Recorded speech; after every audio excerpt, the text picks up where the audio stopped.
Hey everyone, welcome back to Crypto Cash. Thank you so much again for joining me here. I hope you're having a great day. Let's take another look at Avalanche, see what's going on. Just a quick perspective on the backend data and just kind of see what the deal is here. So quick congrats to our community, of course. Nice profits from Near Protocol and ETH.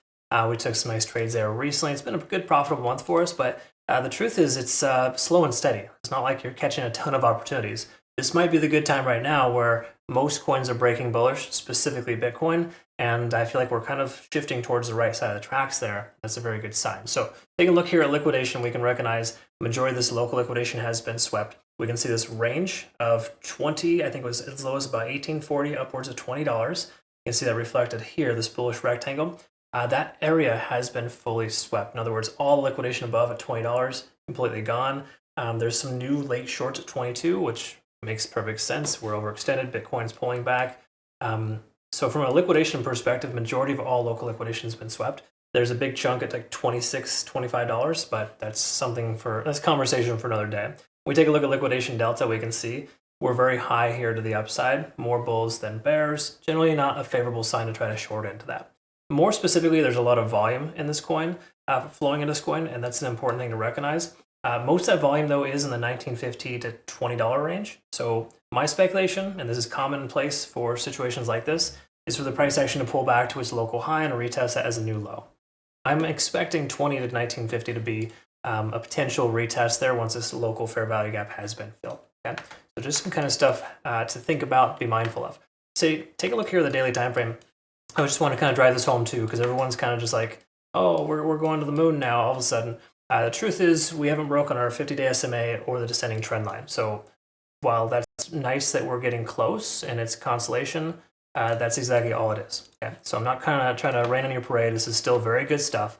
But the key takeaway here is that until we get above that level, this could be just another fake out from Bitcoin.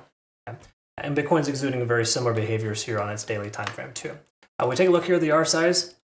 Exactly the same as Bitcoin. Look at this here, almost identical. Right there up above 50 in the RSI. It's a very favorable sign, but the money flow index being above it leads me to believe this is sustainable this time. Because we have more people buying this dip here. Look at this point of control here.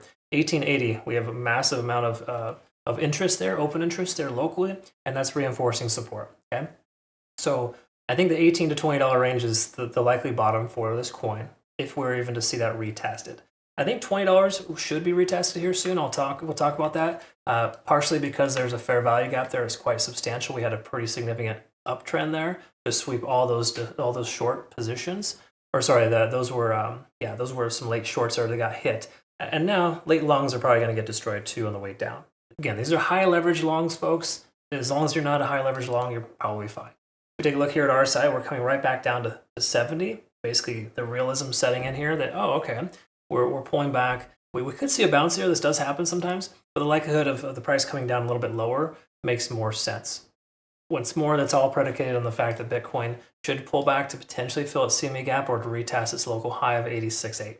Those are things we're looking for. All right, if that were to happen, I'm going to be interested in buying some of these dips here on the pullback. And the reason why this feels different is because Bitcoin's broken its descending trend line. It has more money flowing into its coin. And altcoins as well, and that's typically a very good sign. I just think it's a little too late to the game to try to take a long right now. I feel like we should wait a little bit longer for the price to pull back. That's just me being conservative. That's how I always trade. Ichimoku Cloud, we can confirm all green lights here to consider a long position and or leave your long position open.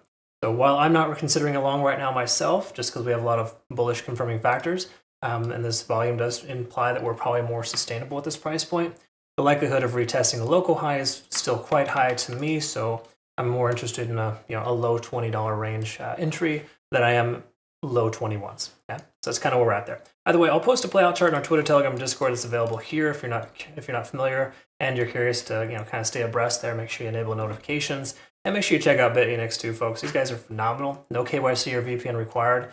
$8,000 in benefit rewards if you register now. But more importantly too, they have consistent monthly competitions and benefits that are always going to be eligible for you if you use my link. So it's kind of cool stuff. They take really good care of us.